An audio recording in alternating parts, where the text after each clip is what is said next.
Good morning student, class 7C। I am taking you EVS और EVS में मैंने second chapter जो है वो सोर्सेज ऑफ द वाटर ये स्टार्ट कराया था। आप लोग का ऑनलाइन असेसमेंट जो है that is starting from the 22nd of the August and in EVS there will be only one chapter. Only one chapter will come in your online assessment, that is the sources of the water. तो हम लोग जो है sources of water इसी chapter को start किया था। Last term पे मैंने आप लोग को प्रॉपर्टीज़ ऑफ द वाटर जो है ये बताई थी और आप लोगों से कहा था कि you have to write the 10 properties of the water. अब इसी चैप्टर को कंटिन्यू करेंगे और इसमें सबसे पहले है सोर्सेज ऑफ द वाटर। तो सोर्सेज ऑफ द वाटर को हम दो पार्ट में डिवाइड कर सकते हैं। पहला है fresh water source and second is a marine water source. Fresh water source क्या है?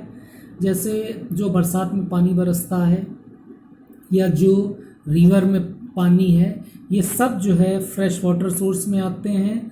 और हमारे जो ओशियंस हैं, oceans they come in the marine water.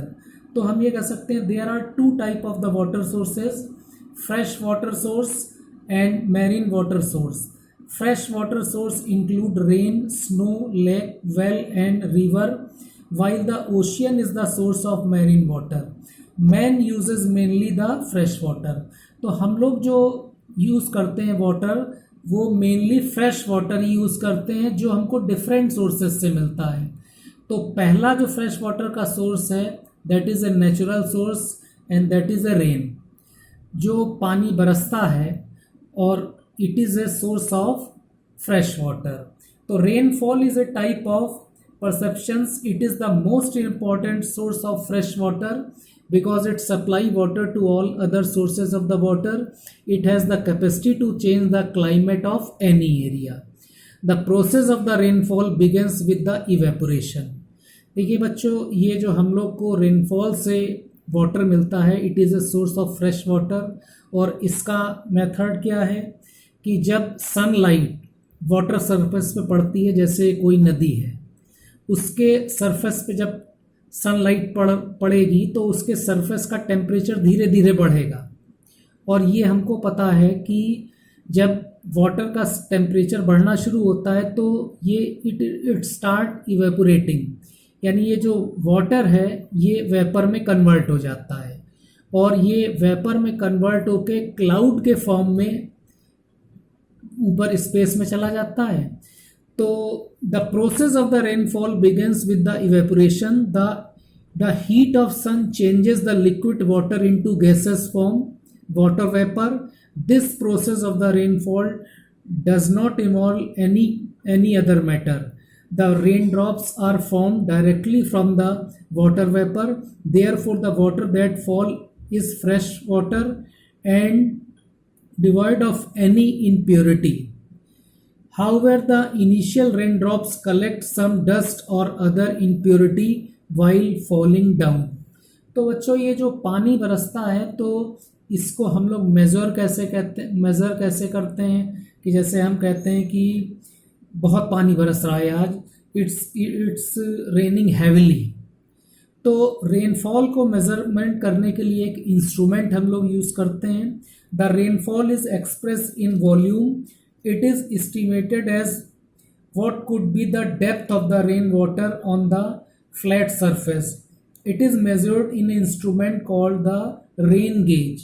ठीक है, रेन गेज जो है वो एक सिलेंड्रिकल शेप में इंस्ट्रूमेंट है और जब रेन उस इंस्ट्रूमेंट में जब गिरती है तो उस सिलेंड्रिकल इंस्ट्रूमेंट की जिस हाइट तक वाटर लेवल राइज करता है, हम कहते हैं कि जैसे सपोज रेन जो है वो सिलेंड्रिकल इंस्ट्रूमेंट में 10 मिलीमीटर हाइट तक अगर वो इंस्ट्रूमेंट फिल है तो हम ये कहेंगे कि today the rain is 10 millimetre.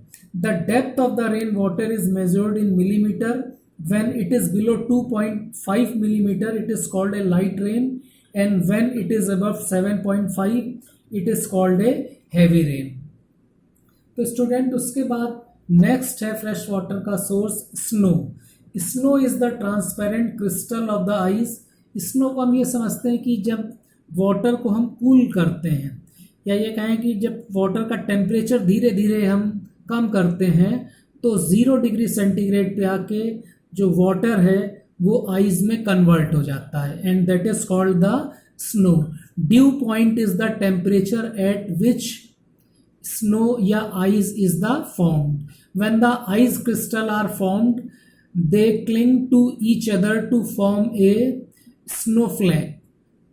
Snowfall is measured by its depth in centimeter. फिर इसके बाद नेक्स्ट जो सोर्स है वो लेक्स है। तो lake is the huge depression in the land that remain filled with the water. The water of the lake may be fresh और saline. Lake receives water directly from the rain or from streams and rivers.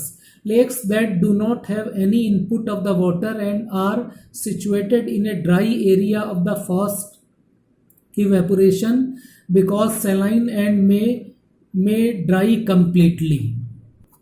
फिर इसके बाद next fresh water का source है Wales, जिसको हम लोग कुएं कहते हैं। अब बच्चों, अब आज एट प्रेजेंट जो है वो बहुत ही कम कुएं बचे हैं, ज़्यादातर सब सूख गए हैं। तो well is a man made hole in the surface of the earth. It is bored upon the underground water level. The water is pulled out with the help of local technology. फिर उसके बाद next है हमारा fresh water का सोर्स river. River is a stream of flowing water. The water continuously flow from highlands to the lowland. Most of the river falls into the sea. A few river falls into the big lakes. Some rivers neither reach any sea nor any lake. They dry up on the way and finish.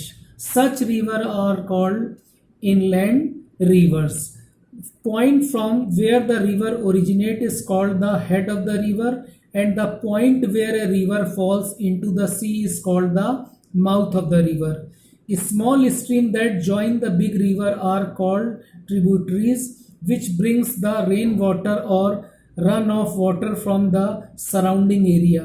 Area that slopes down or drains to the main river is called the river basin. फिर इसके बाद next जो हम लोग का source है that is a ocean. Ocean is a huge body of the water. All oceans cover 71% surface of the earth and contains 96.5% water of the earth. तो students, ये सोर्सेज ऑफ द वाटर जो अभी मैंने आप लोग को discuss किए, there are 2 types of the water sources. First is a fresh water source and second is a marine water sources. Students, इसके बाद इसकी जो एक्सरसाइज है उसके जो क्वेश्चंस हैं उनके सलूशन मैंने या उनके आंसर जो है मैंने पीडीएफ के फॉर्म में आप लोगों को भेजे हैं. आप लोग जो ईवीएस की कॉपी बनाएंगे उसमें उन क्वेश्चंस के आंसर को लिखना है. नेक्स्ट टर्न पे इस एक्सरसाइज के क्वेश्चंस को ही हम लोग डिस्कस करेंगे.